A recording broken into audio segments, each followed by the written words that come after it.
Hi කොහොමද ඔයාලට? ඉතින් අද මං හිතුවා අපේ වීඩියෝ එකෙන් චූටි පැටියව අපි ගෙදරට ගෙනාවට පස්සේ අපි මොනවද ලෑස්ති කරගන්න ඕන දේවල් කියලා චුට්ටක් ඔයාලත් එක්ක ෂෙයා කරගන්න. ඇත්තටම අපි හොස්පිටල් එකට ලෑස්ති කරගන්න ඕන දේවල් වගේම අපිට මෙහෙදී අපේ ගෙදරත් මේ චූටි පැටියා ගේනකොට අපි ගොඩක් දේවල් ලෑස්ති කරගන්න ඕනේ. ලංකාව වගේ නෙවෙයිනේ අපිට මෙහි ක්ලයිමේට් එක වෙනස් වෙනවා. ඒතර අපිට මේ දේවල් හරියට බලා ගන්න හැම ඕනේනේ. ඉතින් ඒ වගේ පුංචි දේවල් ටිකක් තියෙනවා අපිට ගෙදරදිත් පුංචි පැටියා ගේනකොට ලෑස්ති කරගන්න.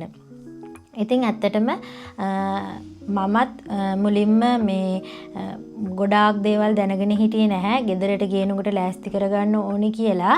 හැබැයි චූටි පැටියව ගෙනාවට පස්සේ මටත් පොඩි දේවල් මග ඇරිලා තිබුණා ගෙදර ලෑස්ති කරගන්න තිබුණ.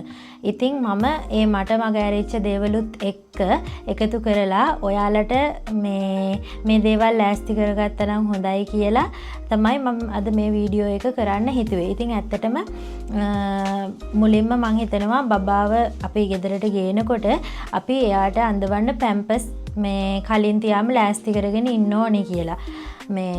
මොකද හදිසි අපිට මේ දේවල් හොයන්න කරන්න අමාරුයිනේ. ඉතින් පැම්පස් මම නම් පාවිච්චි කරේ හගීස් එක. එතකොට බබාව චූටි කාලේදීම මේ අපිට කූපන් එකෙන් ගන්න පුළුවන් ඒ වගේ ස්ටෙප්ස් තියෙනවා. මේ වයසත් එක්ක බරත් එක්ක දාලා තියෙනවා පැම්පස් වල. ඉතින් අපිට ඒ පැම්පස් මුලින් ලෑස්ති කරගන්න ඕනේ. ඒත් එක්කම අපේ චූටි පැටියාගේ මේ පැම්පස් අපි නිතරම අඳවනවනේ මෙහෙදි. ඒ හින්දා අපේ මේ පැම්පස් ලයින් එක චුට්ටක් ඩාර්ක් වෙන්න බලනවා. ඉතින් ඒ නිසා ඒ පැම්පස් වලට මේ ගාන්න පොඩි ක්‍රීම් වර්ග තියෙනවා මෙහි. ඉතින් ඒ ක්‍රීම් එකකුත් මේ ගන්නවා නම් හොඳයි. ඉතින් ඒ වගේම අපිට චූටි පැටියට දෙන්න ෆෝමියුලා. මොකද මේ ඇත්තටම මේ අපි හොස්පිටල් එකෙන් ගෙදර එනකොට සමහර අම්මලාට නම් කිරි තියෙන්න පුළුවන්. හැබැයි මටත් දවස් 2-3ක් යනකම් කිරි තිබුණේ නැහැ. අපේ චූටි පැටියා හොස්පිටල් එකේදී ඉතින් බොන්නේ ෆෝමියුලානේ. ඉතින් ඒ නිසා ගෙදර ගෙනාවට පස්සේ අපිට ගෙනාපු ගමම්ම ගොඩක් වෙලාවට චූටි පැටියාට බඩගිනි වෙලා එයා අඬන්න ගන්නවා. ඉතින් ඒ නිසා අපිට එයාට එකපාරටම දෙන්න අපේ කිරි නැති නිසා අපිට එයාට ෆෝමියුලා දෙන්න වෙනවනේ. ඒ නිසා ෆෝමියුලා එකක් ලෑස්ති කරලා තියාගන්න එක හොඳයි. මේ ෆෝමියුලා එක නම් අපිට හොස්පිටල් එකෙන් අහගන්න පුළුවන් මේ වෙනකම් පැටියට මොනවද දුන්නේ කියලා. ඉතින් ඒකෙන්ම අපිට මේ හොස්පිටල් එකේ ඉන්නකොටම මේ ඕඩර් එක දාන්නත් පුළුවන්. නැත්නම් ඉතින් මෙහි සාමාන්‍යයෙන් මාර්ට්ස් වලත් මේ ගන්න තියෙනවා ෆෝමියුලා වර්ග. ඉතින් ඒ වගේම අපිට තව ලෑස්ති කරගන්න ඕනේ චූටි පැටියා ගෙදරට ගෙනාවට පස්සේ ඕනේ වෙනවා අපේ රූම් එකේ උෂ්ණත්වයයි ජල වාෂ්ප ප්‍රමාණයයි මැනගන්න චූටි ඩිජිටල් මීටර් එකක්. ඒ වගේම ඒක නම් ඇත්තටම අත්‍යවශ්‍යම දෙයක්. මොකද මේ චූටි පැටියා එකම උෂ්ණත්වයක තමයි අපි රූම් එකේ තියන්න ඕනේ. මොකද එයා හොස්පිටල් එකේ එකම උෂ්ණත්වයකට තමයි හුරු කරලා අපිට දෙන්නේ. එතකොට හොස්පිටල් එකෙන් කියනවා මේ උෂ්ණත්වයට චූටි පැටියාව ගෙදර ගිහිල්ලා තියන්න කියලා. ඒ වගේම අපිට ඕන වෙනවා රූම් එකට කසප්කි එකක් චේසප්කි එකක්. ඒ කියලා කියන්නේ අපේ රූම් එක ඇතුලේ ජල වාෂ්ප ප්‍රමාණය සමතුලිතව තබා ගන්න ඕන කරන මැෂින් එකකුයි. එතකොට එයා ෆිල්ටර් එකක්. මේ අපේ පරිසරය පොඩ්ඩක් මේ ක්ලීන් කරගන්න මේ මැෂින් එකකුයි. ඉතින් මේ දේවල් අත්‍යවශ්‍යම දේවල් චූටි පැටියව ගේනකොට. මොකද එයා ගොඩාක්ම චූටි නිසා ඉක්මනින්ම එයාට අසනීප වෙන්න පුළුවන්. මොකද ප්‍රතිශක්තිකරණයත් ගොඩක් අඩු නිසා. ඉතින් ඒ වගේම තවත් අත්‍යවශ්‍යම දෙයක් තමයි චූටි පැටියගේ උණ බලන උණ කටුව. මේක නම් එක ගණන් වලට අපිට මේ කූපන් එකෙත් ගන්න තියෙනවා. හැබැයි මේක සාමාන්‍යයෙන් මේ හොඳ උණ කටුවක් ගන්න එක හොඳයි. මොකද මේ පුංචිම කාලෙදී අපි නිතරම එයාගේ කන්ඩිෂන් එක චෙක් කරන්න ඕනේ. චූටි පැටියා නාවන්න කලින් බලන්න ඕනේ. එතකොට එයා නිදා ගන්නකොට ඒ වගේ දවසට 2-3 වතාවක් අපි චූටි පැටියාගේ කන්ඩිෂන් එක චෙක් කරලා බලන්න ඕනේ. ඉතින් ඒ නිසා ඇත්තටම ටිකක් හොඳ උණ කටුවක් ගන්න ඕනේ. කූපන් එකේ සාමාන්‍යයෙන් මාන් 10කට විතර වගේ වෙනකොට හොඳ උණ කටුවක් ගන්න පුළුවන්. ඉතින් ඒ වගේම තව ඕන වෙනවා කොටන් බටන්ස්. ඒ වගේම චූටි පැටියගේ පෙකණිය සුද්ධ කරන්න පුංචි ස්ප්‍රිට් එකක් වගේ තියෙන මේ පුළුම් බෝල. ඒක නම් අපිට හොස්පිටල් එකෙන් කියනවා මෙන්න මේ වර්ගේ ගන්න කියලා. අපිටත් එහෙම කිව්වා. ඉතින් ඒක ඕන වෙනවා. ඊට පස්සේ නෝස් ක්ලීනර්ස් ඕන වෙනවා. මේක නම් සමහර අම්මලට නැපියකින් නැත්තම් කොටන් බටන් එකකින් චූටි පැටියගේ නාසය සුද්ධ කරන්න පුළුවන් වෙන්න පුළුවන්. හැබැයි මේ මට නම් මේ මගේ පළවෙනි චූටි පැටිය නිසා මේ එහෙම ලොකු එක්ස්පීරියන්ස් එකක් නැහැනේ. ඒ නිසා මං ගොඩාක් බය වුණා මේ කොටන් බටන්ස් වලින් මේ නැපි වලින් මේ නාසය පොඩ්ඩක් ක්ලීන් කරන්න. ඉතින් ඇත්තටම ඒ නිසා මම මේ වෙනම නෝස් ක්ලීනර් එකක් මේ ඕඩර් කරගත්තා. ඊට පස්සේ ඕන වෙනවා නැපි. ඇත්තටම මේ ලංකාවේ වගේ අපි බබාට නැපි ඇඳුවේ නැති වුණාට මෙහෙදිත් අපිට නැපි ඕන වෙනවා. ලංකාවේ තරම් ගොඩාක් ලොකු නැපි එක නෙමෙයි. සාමාන්‍යයෙන් අත්ලේන්සුවක් විතර තියෙන නැපිස් තියෙනවනේ. අපිට නම් ඇත්තටම නැපි 50ක් 60ක් විතර ඕනේ වුණා. මේ මොකද චූටි පැටියට කිරි දෙනකොට අපිට බෙල්ල ළඟට චූටි පැටියගේ දාන්න ඕනේ. එතකොට අපිට මේ අපේ ඇඟේ කිරි ගෑවෙනවා. එතකොට චූටි පැටියට කිරි වමන යන්න පුළුවන්. ඒ වගේ ඉතින් ගොඩක් දේවල් වලට අපිට මේ නැපිස් ඕන වෙනවා.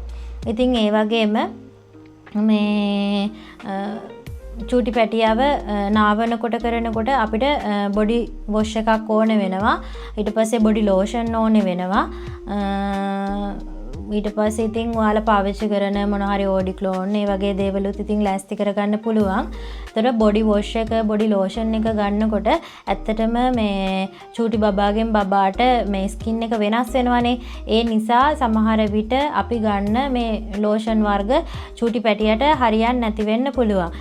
ඒ නිසා චුට්ටක් හොඳට බලලා ටිකක් හොඳ බ්‍රෑන්ඩ් එකකින් මේ දේවල් ගන්නවා නම් හොඳයි. එයාගේ ස්කින් එක මේ තාම ඉතින් චූටි මේ හරිම සෙන්සිටිව් ස්කින් එකක් නෙයාලට තියෙන්නේ. ඒ නිසා ඉතින් ඒ වගේම චූටි පැටියගේ ඇඳුම් සෝදන්න මෙහි ලික්විඩ්ස් වර්ග තියෙනවා. ඒ වගේම කම්ෆර්ට්ස් තියෙනවා. ඉතින් ඒවත් ලෑස්ති කරගන්න ඕනේ අපි. ඒ වගේම චූටි පැටියා නාවන්න බේසන් ලෑස්ති කරගන්න ඕනේ. මම නම් අපේ පැටියව නාවන්න බේසන් දෙකක් ලෑස්ති කරගත්තා. ඊට පස්සේ චූටි පැටියගේ ඇඳුම් සෝදන්න වොෂින් මැෂිනුත් මෙහෙ තියෙනවා. කැමති නම් ඒ වොෂින් මැෂින් එකකුත් ගන්න පුළුවන්. හැබැයි ඉතින් මේ ලංකාවේ නම් චුට්ටක් මේ කියනවනේ මුල් කාලෙදී චූටි පැටියන්ගේ ඇඳුම් මේ අතින් සෝදන්න කියලා. ඒ නිසා ඉතින් අපිත් මුල් කාලේ නම් චූටි පැටියගේ ඇඳුම් අතින්ම තමයි සේදුවේ. හැබැයි මෙහෙ ඉතින් සීත කාලේ ගොඩාක් අමාරුයිනේ. තනියෙන් දේවල් කරගන්න වුණොත් ඊටත් වඩා අමාරුයි. ඒ නිසා ඉතින් වොෂින් මැෂින් පාවිච්චි කරපු අයත් ඕන තරම් ඉන්නවා. ඉතින් එහෙම කැමති කෙනෙකුට වොෂින් මැෂින් එකක් ගන්නත් පුළුවන්. ඉතින් ඒ වගේම අපි තව ලෑස්ති කරගන්න ඕනේ චූටි පැටියව අපි එළියට ගෙනියන වෙලාවට එයාව ඔතාගෙන යන්න කොත්සාගේ සොක්සාගේ. ඒ කියන්නේ චූටි පැටියව එළියට ගෙනියනකොට ඔතාගෙන යන්න ලොකු බ්ලැන්කට් එකක් වගේ බ්ලැන්කට්ස් වගේම චූටි පැටියට ඇඳුම අඳවලා ඊට උඩින් ඔතන පොඩි බ්ලැන්කට්ස්. ඇත්තටම අපි පැටියව ඉපදිලා පොඩි දවසකින් BCG අනම්මනම් මෙයාලට බෙහෙත් දෙන්න තියෙනවනේ. ඒ බෙහෙත් දෙන්න ගෙනියනකොට රස්නේ කාලේ වුණත් චූටි පැටියව සාමාන්‍යයෙන් ගොඩාක් උණුසුම්ව අපි තියාගන්න ඕනේනේ. ඒ නිසා අඩුම බ්ලැන්කට් දෙකක් විතරවත් ඕන වෙනවා රස්නේ කාලෙදී නම්. සීත කාලෙදී නම් ඇත්තටම ඊට වඩා තියෙනවා නම් හොඳයි. එතකොට ඇතුලෙන් ඔතන බ්ලැන්කට්ස් නම් සාමාන්‍යයෙන් ටිකක් වැඩිපුර තියෙන්න ඕනේ. මොකද අපි නිතරම ගෙදර හිටියත් චූටි පැටියව ඔතලම තියෙන නිසා. ඒ වගේම මෙහෙම කියන්නේ චූටි පැටියව පුංචිම දවස්වල ටිකක් ඔතලා තියලා ඊට පස්සේ අපිට අර ස්ලීපින් බෑග් එක යූස් කරන්න පුළුවන් පැටියව දාලා තියන්න.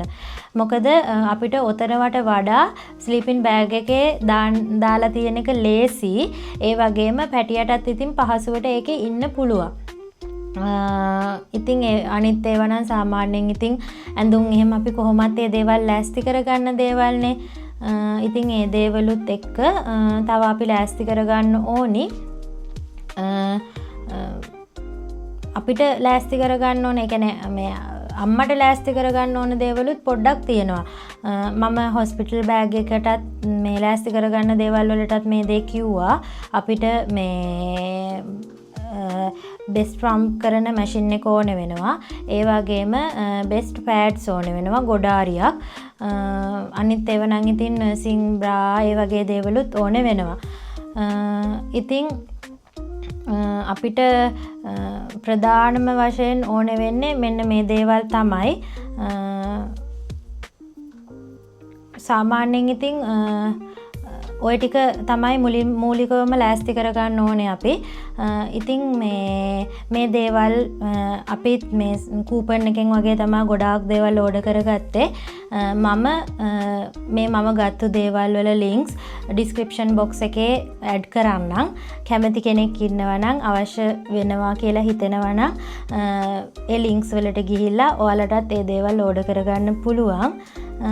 ඉතින් ඔයාලා හිතනවා නම් මේ වීඩියෝ එක ඔයාලට හොඳයි කියලා හිතෙනවා නම් වැදගත් වෙයි කියලා හිතෙනවා නම් subscribe කරන්න.